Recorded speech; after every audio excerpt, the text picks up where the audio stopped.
So I think the thing that bugs me the most about Peacemaker isn't anything about the show itself, which I find pretty entertaining.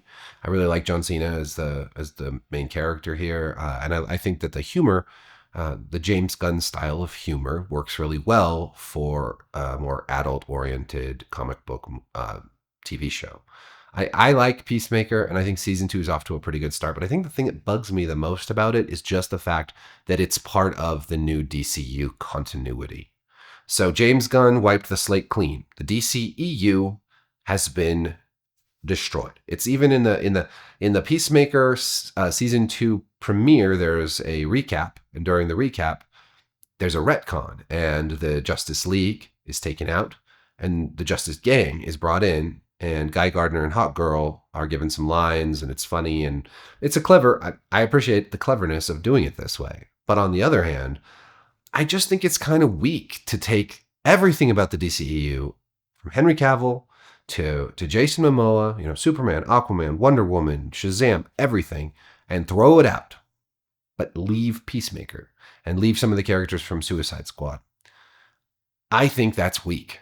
I think that hurts the whole project that James Gunn is attempting right now. I think it probably impacted the direction he went with Superman, and not in a good way. I'm fine with having Gunn continue to make Peacemaker and have it be its own little thing, its own little pocket universe. I think that would have been totally fine. On the other hand, I think it is just lousy to throw everything else out but keep your own little baby pet project and bring that in, because it means that you didn't wipe the slate clean. The slate is not clean. You are starting with some established characters and some established lore from the get-go. And so instead of having a fresh start, you have a fresh start with just that one little niggling thing in there. And I think that's a problem, and I think that's going to have ramifications down the road, including just the tone established for the DCU. And maybe it's more about James Gunn himself setting the tone for the DCU. I thought the tone for Superman was all wrong. I didn't want a repeat of Zack Snyder's Superman. I don't think that movie, Man of Steel, was terrible by any means, but I didn't want that tone either. What I would have loved to see is a more straight-laced, more optimistic, more just sort of straightforward interpretation of Superman and the world. I think that Gunn's humor was totally wrong for Superman. And I think that this just results in a movie that feels really messy, and a Superman who I think David Corenswet deserved a lot better than the sort of whiny, weak Superman that he was given. There's a behind the scenes scene where he gets in an argument with James Gunn about his final monologue, his little speech that he gives to Lex Luthor, and in that speech he's very emotional, and he accuses Lex Luthor of hurting his feelings, and Cornsweat argues that this is weird because he's already sort of resolved his own issues, and he thinks that letting Lex Luthor get to him like this sort of undermines his character. And Gunn's reply is basically that being vulnerable is being human, and showing Lex his vulnerability is actually strength. Now, I would argue on Gunn's side, when it comes to life in general, being able to express your emotions and be vulnerable to people in your life is really important.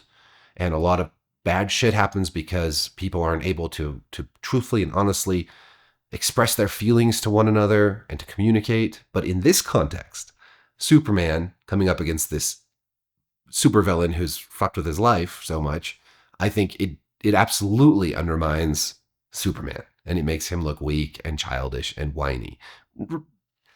That scene played out the way Corenswet wanted, where he was more reserved and strong, absolutely 100% would have been better.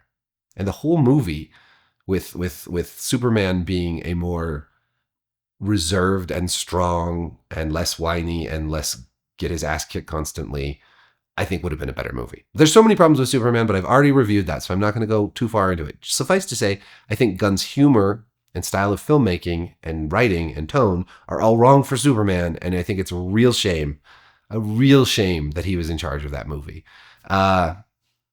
His humor and writing and tone are all much better suited for Peacemaker. So Peacemaker season 2 picks up not long after season 1. Everybody's kind of down in the dumps. I'd say my second criticism of the season so far is that it's just everybody is so damn bummed out, and it makes me feel bummed out. Like it's not a very up. I don't need it to be uplifting, but it's just that sort of lightheartedness of and humor of Peacemaker in the past is sort of gone. He's not doing so hot. Harcourt is really not doing so hot. Harcourt's character is awful, by the way. That's another criticism I have of this show. She's just almost unbearable to watch. There is a funny scene that I appreciate in season 2, because in season 1, she got in this fight in this bar, and it's a ludicrous fight, but she's just extremely violent, and the men who she's violent against are portrayed in the most stereotypical and childish manner you can imagine. And I just, at the time, remember I when I wrote about it, I expressed my misgivings about portraying all strong women as toxic dude bros. Girl bosses are effectively toxic dude bros in a chick's body.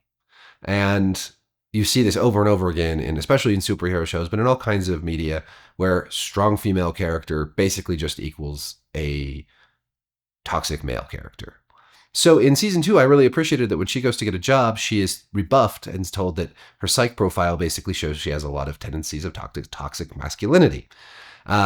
Whatever you want to say about toxic masculinity, I think there is toxic masculinity, toxic femininity.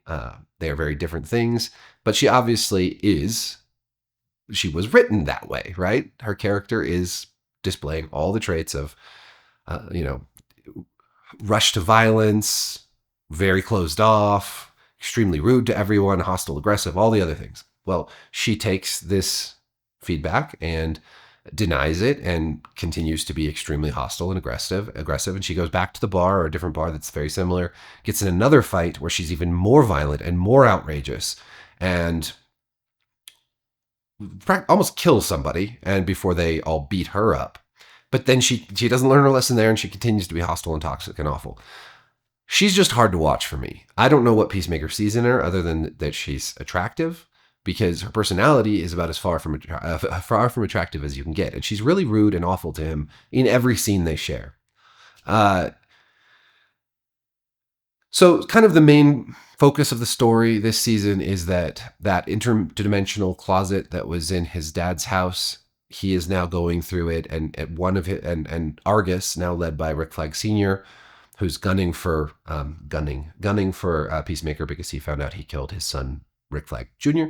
But Peacemaker goes through the closet and goes through another door into another dimension where his father is still alive. He killed him last season, and his brother is still alive. He killed him when he was a kid, but in this dimension, he's all grown up. And his version of himself is in a relationship with Harcourt. That seems, or was. We're not quite sure what the status is now, but it's like his dreams come true. This is like Peacemaker's dream dimension where everything seems great. This is a really, really interesting part of the show. This is the part that I think is the most interesting. And I'm so sick of multiverse stuff, but I kind of still like the idea of like a dimensional door where there's like an alternate universe that I think a lot of people's theory is that this is actually kind of a dystopia.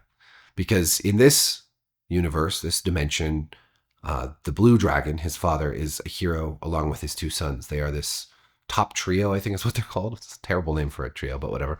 And they are beloved by everyone. They're celebrities. They're famous. They have a nice house. Everything seems great. It's a loving family. I think it's probably like an evil dimension, like it's Nazi America or something. And they're beloved by everyone because they live in a horrible dystopian society. And all of his dreams and hopes and desires that he thinks he's going to find here, he's going to realize are actually awful. It's an awful place. And I think there's some really interesting ways that story could go. He ends up killing himself, not in the way that sounds. He kills his alternate self when he chases him back through the portal or through the door into the closet area. He accidentally kills that version of himself, and there's a whole gimmick where he's trying to hide the body in this last episode.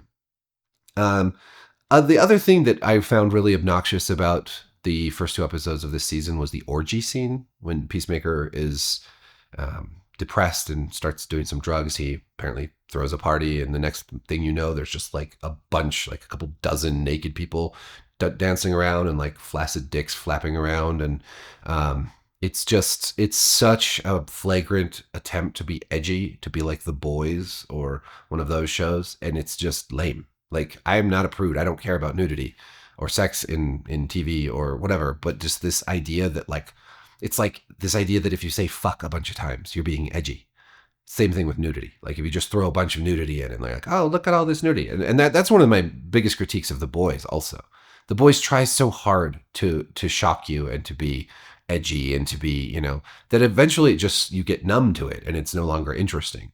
And that's the same thing that's happening here. I'd contrast these shows with something like Invincible, the animated superhero show on Prime Video, which can be extremely violent and which can have some very shocking moments, but it doesn't rely on those things to be great. Invincible's great because it has really, really, really strong writing, really interesting conflicts, and characters who are much more complicated than just good or bad or even gray. Like, you really don't know how to feel about a lot of these characters, and they don't know how to feel about each other. I think Invincible is probably the best superhero show on TV right now. But of course, I haven't seen them all, so take that with a grain of salt.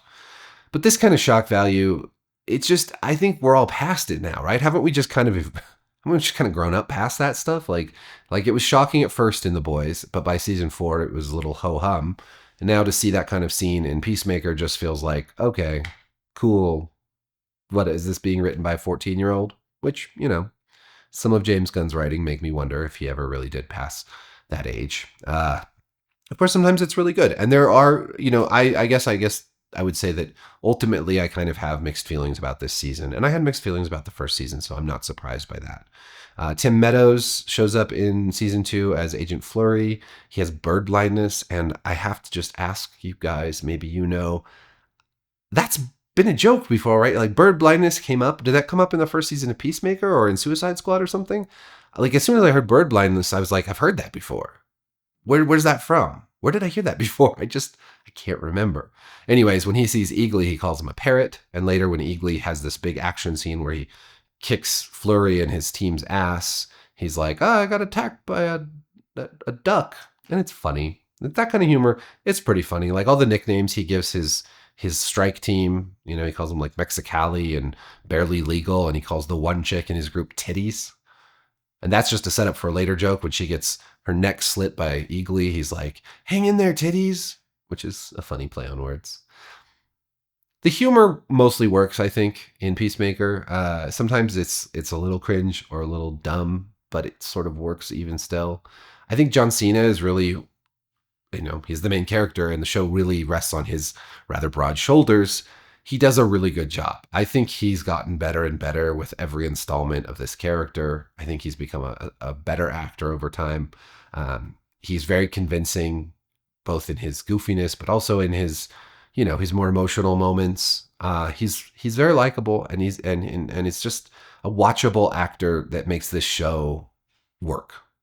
Ever since he was uttering lines like, I love peace so much, I don't care how many men, women, and children I have to kill to get it. I'm paraphrasing, but that's the kind of humor that really works, and he pulls it off. And so I'll keep watching. I'm going to keep watching this season. I don't hate it. I don't love it. It's just kind of like, it's entertaining. And I think that maybe after, we've had a lot of setup these first 2 episodes, so maybe it cranks up and gets more interesting, a little less slow, a little more action-packed. Hopefully Harcourt's character gets some development, because she's just a bitter pill at this point. She is hard to watch. And hopefully overall the tone just gets a little bit less bleak, because it is kind of a downer to watch right now. And I get that that's probably just setting up the conflict and setting up the stakes for the characters that they have to overcome, but it's kind of a disappointment. Beyond that, I'm sure I'm forgetting some things, but that's kind of where I'm at with Peacemaker right now. The opening song is growing on me a little. I did make a video using the first season's opening song for the dance sequence, and I think it's better still. But maybe tonally this new song works. I don't know. I don't know. what do you guys think? What do you think of Peacemaker so far? Are you enjoying it? Are you enjoying it more than me? Is James Gunn's humor maybe wearing a little thin for you also? Let me know in the comments, and be sure to like, subscribe, hit the notification bell, and peace.